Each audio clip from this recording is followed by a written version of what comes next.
దేవుని పరిశుద్ధ నామమునకు మహిమ కలుగును గాక. మన ప్రభువును మన రక్షకుడు యేసుక్రీస్తు నామములో అందరికీ శుభాభివందనాలు తెలియజేస్తున్నానండి. ఈ ఉదయకాల సమయము పరిశుద్ధ ఆదివారము మనల్ని సజీవులుగా నిలబెట్టిన దేవునికి కృతజ్ఞత చెల్లిస్తూ మరి పాట పాడుకుంటూ దేవుని మహిమ పరుద్దాం. హల్లెలూయా. గడచిన కాలం కృపలో మమ్ము దాచిన దేవానికి స్తోత్రము. పగలయురే కనుపాప వల్లే కాచిన దేవానికి స్తోత్రము. మమ్ము దాచిన దేవానికి స్తోత్రము. కాపాడిన దేవానికి స్తోత్రము. మమ్ము దాచిన దేవానికి స్తోత్రము. కాపాడిన దేవానికి స్తోత్రము. గడచిన కాలం కృపలో మమ్ము దాచిన దేవానికి స్తోత్రము. కలత చెందిన కష్టకాలమున కన్న తండ్రివై నన్నాదరించిన కలుషమునాలో కానవచ్చిన కాదనక నన్ను కరుణించిన దేవా నీకే స్తోత్రము. కాపాడిన దేవా నీకే స్తోత్రము. కరుణించిన దేవా నీకే స్తోత్రము. కాపాడిన దేవా నీకే స్తోత్రము. గడచిన కాలం కృపలో మమ్ము దాచిన దేవా నీకే స్తోత్రము. లోపములెన్నో దాగి ఉన్నను దాతృత్వముతో నన్ను నడిపించిన అవిధేయతలే ఆవరించిన దీవెనలెన్నో దయచేసిన దీవించిన దేవా నీకే స్తోత్రము. దయ చూపిన తండ్రి నీకే స్తోత్రము. దీవించిన దేవా నీకే స్తోత్రము. దయ చూపిన తండ్రి నీకే స్తోత్రము. గడచిన కాలం కృపలో మమ్ము దాచిన దేవా నీకే స్తోత్రము. పగలు రే కనుపాప వల్లే కాచిన దేవా నీకే స్తోత్రము. హల్లెలూయా. ఈ ఉదయకాల సమయము పరిశుద్ధ ఆదివారము. మరి మనము వాగ్దానాన్ని మన కొరకు దేవుడు సిద్ధపరిచిన వాగ్దానాన్ని మనం విందామండి. పాస్టర్ సాల్మన్ రాజు గారు సంఘ కాపరొచ్చి వాగ్దానాన్ని మనకి తెలియజేస్తారు. హల్లెలూయా. దేవుని నామము మహిమపరచబడును గాక. ఈ జూన్ మాసము చివరి పరిశుద్ధ దినము. మరి దేవుడు మనతో మాట్లాడుతున్న వాక్యము ఇర్మియా గ్రంథము 15వ అధ్యాయము చివరి వచనము. దుష్టుని చేతిలో నుండి నిన్ను విడిపించెదను, బలత్కారుల చేతిలో నుండి నిన్ను విమోచించెదను. ఆమేన్. హల్లెలూయా. ఇక్కడ చదవబడిన మాట కీర్తన గ్రంథం 18వ అధ్యాయం చదివితే అక్కడ కూడా ఈ మాటలు మనము ధ్యానించవచ్చు. ఈ విధంగా రాస్తూ ఉన్నాడు. ఒకసారి కీర్తన గ్రంథము మనము తీసి చదువుకుందాం. 18వ అధ్యాయంలో నుండి మాట్లాడుతూ ఉన్నాడు.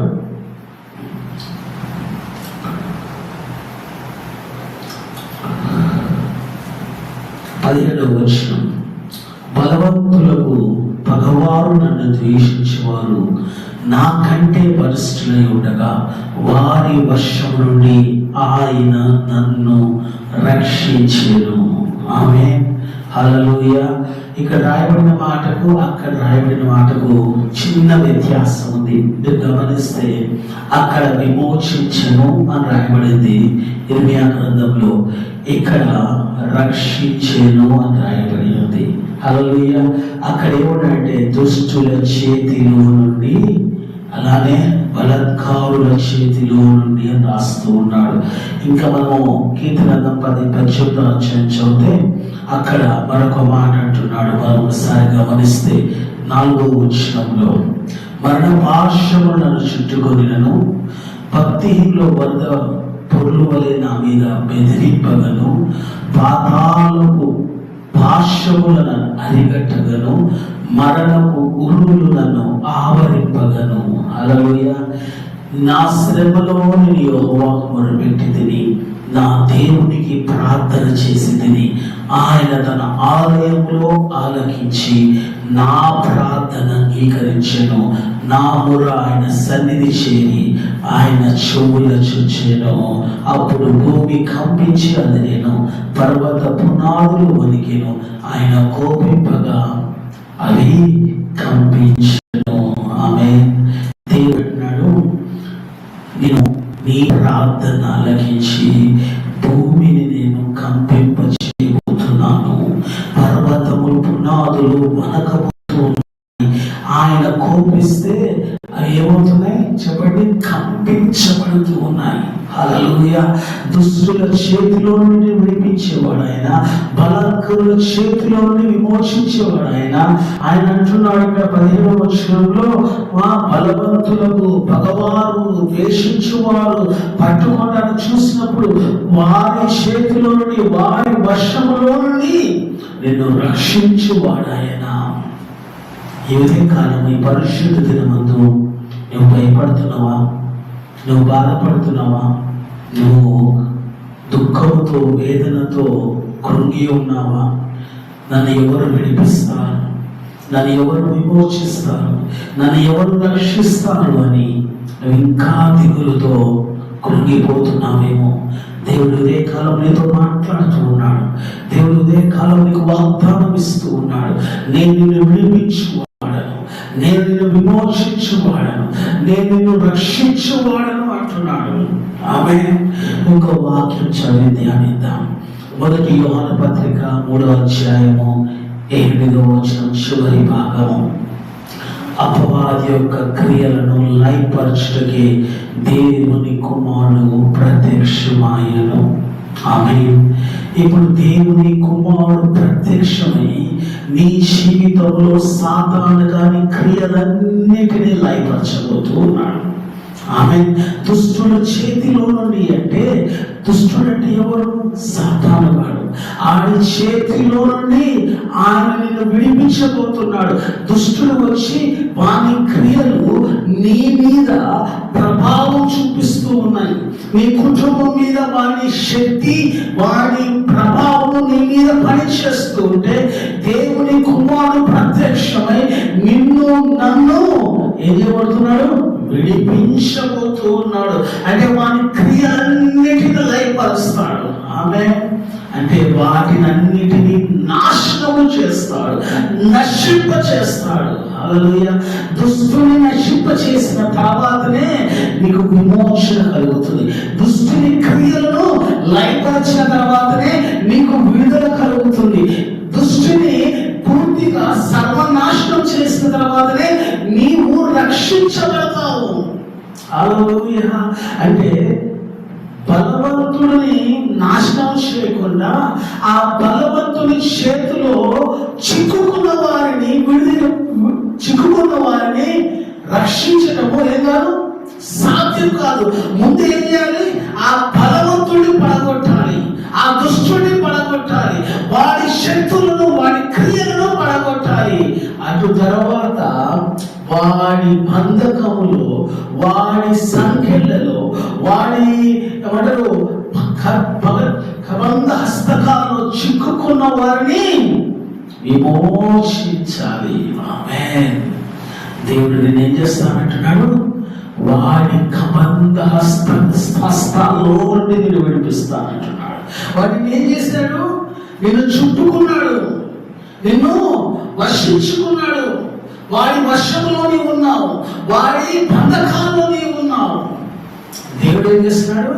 నిన్ను విడిపించాలి అంటే ముందు వాడిని పడగొట్టాలి, వాడి క్రియలు పడగొట్టాలి, వాడి శక్తిని పడగొట్టాలి, వాడి బలమును, వాడి ప్రభావం మొత్తము నశింపచేయాలి. అటు తర్వాత నిన్ను విడిపిస్తాడు. ఆమేన్. దేవుడు నిన్ను విడిపించేటప్పుడు పూర్తిగా వారిని సర్వనాశనము చేసి నిన్ను విమోచిస్తాడు. ఆమేన్. ఈ ఉదయకాలం ఈ పరిశుద్ధ దినమందు నీవు ఏం చేయబడ్డావు? విడిపించబడ్డావు. నువ్వేం చేయబడ్డావు? విమోచించబడ్డావు. నువ్వేం చేయబడ్డావు? పరిపూర్ణమైన రక్షణను పొందుకొని ఉన్నావు. ఆమేన్. ఇప్పుడు ఒకసారి గమనిద్దాం. ఒక వ్యక్తి జైల్లో ఉన్నాడు. జైల్లో ఉన్న వ్యక్తికి బెయిల్ వచ్చింది. అతను నిర్దోషని తీర్పు తీర్చబడిన తర్వాత అతను అందులో నుంచి ఏం చేయబడతాడు? బయటికి వస్తాడు. అంటే తిరిగి లోపలికి వెళ్ళడానికి అవకాశం లేదు. నిర్దోషి ఏం చేయబడ్డాడు? రుజువు చేయబడ్డాడు. దేవుడు నిన్ను నన్ను కూడా ఆ అంధకారంలో నుండి, ఆ సంఖ్యలలో నుండి నిర్దోషులుగా బయటకు తీసుకొచ్చి మనల్ని ఇంకెన్నడూ ఆ చీకటిలోకి, ఆ అంధకారంలోకి, ఆ సంఖ్యలలోకి పోనీయకుండా మనకి పూర్తి విమోచన కలగచేసి ఉన్నాడు. ఆమేన్. Once you are delivered, always delivered. హల్లెలూయా. ఒక్కసారి విమోచించబడ్డావంటే నీవు బ్రతికి ఉన్నంత కాలం విమోచించబడ్డట్టే. వన్స్ యు ఆర్ రెడీ, నువ్వు విడుదల పొందుకున్నావు, నువ్వు డెలివర్ చేయబడ్డావు, నీ విడుదల కలిగింది. మరి ఎవరు ఆపలేరు. చాలాసార్లు అనుకుంటాము వాడి శక్తి నా మీద పనిచేస్తుంది. No, there is no power in Saturn. ఎందుకు? వాక్యం ఏం సెలవిస్తుంది? పరిశుద్ధాత్మ దేవుడు శీఘ్రముగా వాణిని నీ పాదముల కింద అనగదొక్కి ఉన్నాడు. He was trampled under your foot. నీ పాదాల కింద. అసలు నువ్వు భయపడాల్సిన అవసరం లేదు, నువ్వు చింతించాల్సిన అవసరం లేదు. నీవు విమోచించబడిన, you are redeemed. You, God was redemption, given you redemption from every bondage. ప్రతి ఏమంటారు సంఖ్యల నుండి దేవుడిని విడుదల ఇచ్చాడు. మనం నమ్మాలి, విశ్వసించాలి, పలుకుతూ ఉండాలి. దాని మీద మనము పూర్తి ఏమంటారు విశ్వాసంతో ప్రకటిస్తూ ఉండాలి. ఒక రోజేమో నీ విడుదల పొందుకున్నాను, మరొక రోజేమో బంధకాల్లో ఉన్నాను, ఒక రోజేమో నేను ఆశీర్వదించబడ్డాను, మరొక రోజేమో నేను క్షమించబడ్డాను, ఒక రోజేమో నేను రక్షించబడ్డాను, మరొక రోజేమో నేను అంధకారంలో ఉన్నాను. అంటే కాదు, ఒకసారి నువ్వు విడుదల పొందుకున్నావు అంటే పరిపూర్ణమైన విడుదల దేవుడు నీకు దయచేసేసాడు. నువ్వు నమ్ముతూ దాని ప్రకారంగా అడుగులు వేయగలగాలి, దాని ప్రకారంగా నడపగలగాలి. Whatever the deliverance came from God, it never be failed. ఒకసారి దేవుడు విడుదల ఇచ్చిన తర్వాత అది ఓడిపోదు, అది ఓటమి కాదు. సింహపురంలో ఉన్న దానియేలు దేవుడు రక్షించాడు అంటే రక్షించబడ్డట్టే, అంతే. ఇక షడ్రక్ మేషక్ అబేద్నెగోలు అగ్నిగుండంలో ఉన్నారు, రక్షించాడంటే రక్షించేసాడు, అంతే. అంటే అర్థం ఏంటి? దేవుడు ఒకసారి చేస్తే అది శాశ్వత కాలం ఉంటుంది. everlasting deliverance, everlasting redemption. అది శాశ్వత కాలమైన విమోచనతో దేవుడు కార్యం చేశాడు. సాధారణ క్రియలు లైఫర్షన్లో ఒకసారి చెప్పాడంటే ఆ లైఫర్చబడ్డంటే మళ్ళా దాని గురించి ఆలోచించాల్సిన అవసరం లేదు. డోంట్ థింక్ అగైన్ అదమ్మా నాకు ఇంకా సాధారణ ప్రభావం కనపడుతుందండి, ఇంకా మన శక్తి నా మీద పనిచేస్తే నో లేదు. నువ్వు ఇంకా ఏం చేస్తున్నావు? వాడికి అవకాశం ఇస్తున్నావు. తోకతో వాడు వచ్చి నిన్ను తాకగానే ఏదో నీకు అయిపోయిందని నువ్వు ఆందోళన చెందుతున్నావు. Don't be troubled. Don't be fear. Do not fear అని బైబిల్ చెప్తుంది. Be in faith. Be courageous. Be in boldness. బలవంతుడుగా, ధైర్యవంతుడుగా, నిరీక్షణ కలిగిన వాడుగా, విశ్వాసం కలిగిన వాడుగా ఉండు. ఈ పరిశుద్ధ దినమందు విమోచన దినం ఇది. పరిశుద్ధమైన దినం అంటే పునరుద్ధాన దినము. ప్రతి దానికి విమోచన కలిగింది. ప్రతి దాని పునరుద్ధానము ద్వారా విమోచించబడి ఉన్నాం మనం. అంతే.